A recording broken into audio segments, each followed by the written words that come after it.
बात है, जब धरती पर जंगल गहरे हुआ करते थे और इंसान और जानवरों के बीच अब भी एक अदृश्य रिश्ता था। तब न तो मशीनें थीं, न ऊंची इमारतें, केवल खुला आकाश, घनी हरियाली और सच्चे दिलों वाले लोग। इसी समय एक छोटे से गांव में रहता था एक किसान, रघु। रघु गरीब था, लेकिन उसका दिल बेहद अमीर था। वो अपने छोटे से खेत में मेहनत करता, अपने बूढ़े माता पिता और छोटे भाई के लिए। परंतु रघु की जिंदगी आसान न थी। बारिश कभी समय पर नहीं आती, कभी सूखा पड़ता, तो कभी जमींदार बेमतलब कर वसूलता। पर रघु हार नहीं मानता था। उसकी आंखों में एक सपना था, एक दिन सब ठीक होगा। उसी गांव के समीप एक विशाल घना जंगल था। उस जंगल का राजा था एक गर्वीला और शक्तिशाली शेर, जिसका नाम था अर्जुन। लेकिन अर्जुन की भी किस्मत ने करवट बदली थी। एक शिकारी के फेंके भाले से घायल होकर अर्जुन अब जंगल में तड़प रहा था। भूख, पीड़ा और अकेलापन उसे धीरे धीरे कमजोर बना रहे थे। किसी को नहीं पता था कि एक दिन रघु और अर्जुन की राहें एक दूसरे से टकराने वाली हैं और इतिहास रचने वाला है।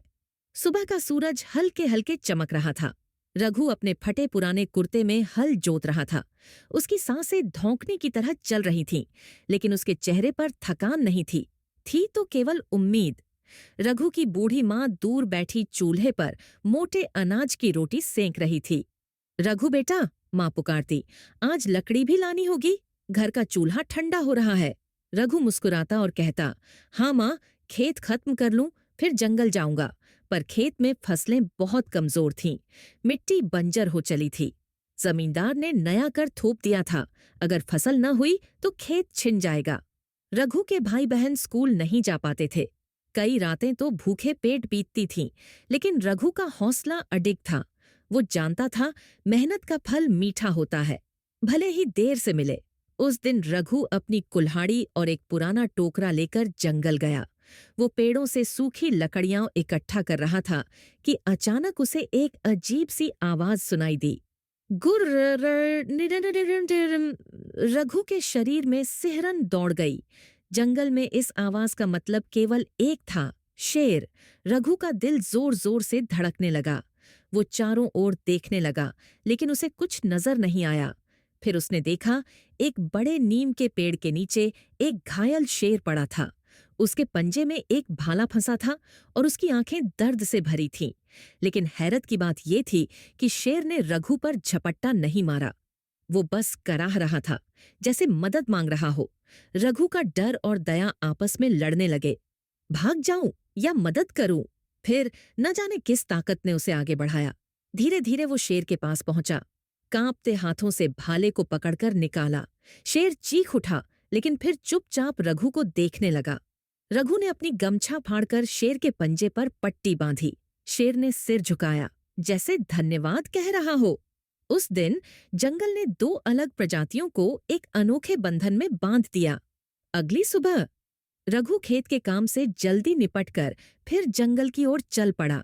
उसके मन में बस एक ही ख्याल था, क्या अर्जुन अब भी जीवित होगा? हाँ, रघु ने अब उसे अर्जुन नाम दे दिया था, क्योंकि वह शेर उसे किसी योद्धा जैसा लगा था, घायल लेकिन अदम्य साहस से भरा। जब रघु वहां पहुंचा तो अर्जुन धीरे धीरे उठने की कोशिश कर रहा था। उसकी आंखों में दर्द अब भी था, लेकिन साथ में एक पहचान भी थी। जैसे वह धीरे उसने अर्जुन के घाव पर मरहम लगाया। अर्जुन भी चुपचाप बैठा रहा, बिल्कुल किसी बड़े बच्चे की तरह। धीरे धीरे यह रोज का सिलसिला बन गया। रघु हर दिन अर्जुन के लिए खाना लाता, कभी ताजा मांस, कभी पानी। वहीं अर्जुन भी अब रघु की उपस्थिति में सहज महसूस करने लगा था। एक दिन रघु बैठा बैठा अर्जुन से बातें करने लगा। तुम बड़े बहादुर हो अर्जुन, लेकिन कभी कभी बहादुरों को भी मदद की जरूरत पड़ती है। अर्जुन ने जैसे समझा। उसने अपना सिर रघु की गोद में रख दिया।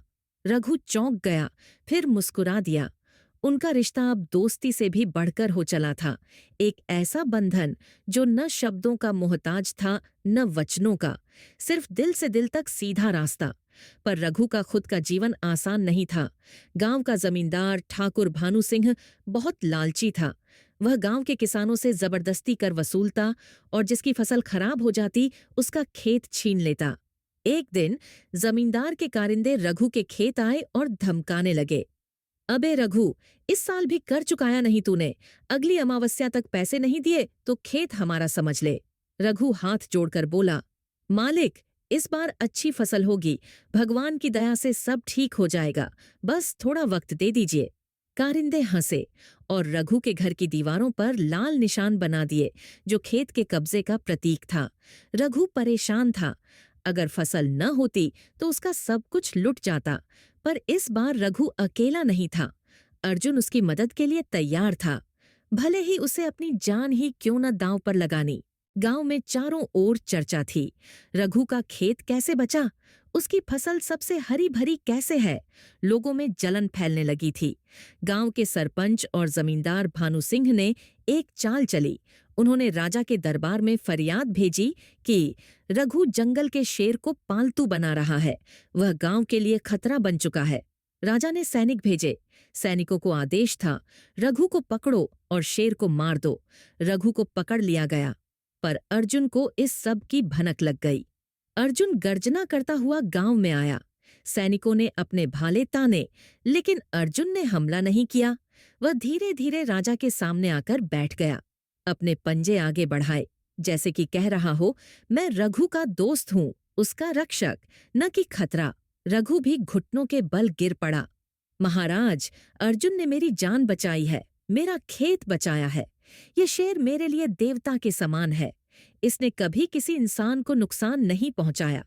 अगर यह गुनहगार है तो मुझे भी इसके साथ दंड दीजिए। राजा कुछ देर तक चुप रहे, फिर बोले, जो प्राणी इंसानियत का सम्मान करे वह हमारे राज्य का रक्षक है। शेर अर्जुन को जंगल का संरक्षक घोषित किया जाए और रघु को खेती के लिए 3 नए खेत, एक सुंदर घर और जीवन भर कर मुक्ति दी जाए। पूरा गांव आश्चर्यचकित रह गया। रघु और अर्जुन की मित्रता ने इंसान और प्रकृति के रिश्ते का एक नया उदाहरण रच दिया था। समय बीतता गया। रघु अब खुशहाल किसान बन चुका था। उसके खेत लहलहा रहे थे। उसने अपने छोटे भाई बहनों को शिक्षा दिलाई, माँ को आराम मिला और अर्जुन फिर से जंगल का राजा बन गया था। लेकिन जब भी समय मिलता वह दूर से रघु के खेत को देख आता।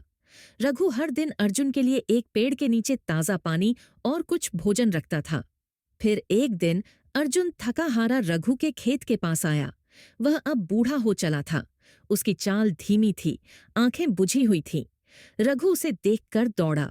उसने अर्जुन के गले से लिपट कर कहा, तुमने मेरी दुनिया बदल दी अर्जुन, मैं हमेशा तुम्हारा ऋणी रहूंगा। अर्जुन ने अपना सिर रघु की गोद में रखा और फिर हमेशा के लिए सो गया। आकाश में हल्की हल्की बारिश होने लगी थी, जैसे प्रकृति भी अर्जुन को विदाई दे रही हो। रघु ने अर्जुन की याद में खेत के बीचों बीच एक सुंदर बगीचा बनवाया। उसने एक बड़ा पत्थर लगवाया जिस पर लिखा था, यहाँ एक सच्चा मित्र विश्राम कर रहा है। रघु ने हर उस व्यक्ति को सिखाया कि दोस्ती न शक्ल देखती है, न जाति, न भाषा, सिर्फ दिल से दिल का रिश्ता बनता है। आई होप आपको हमारी कहानी पसंद आई होगी, तो प्लीज हमारे चैनल दबाइए।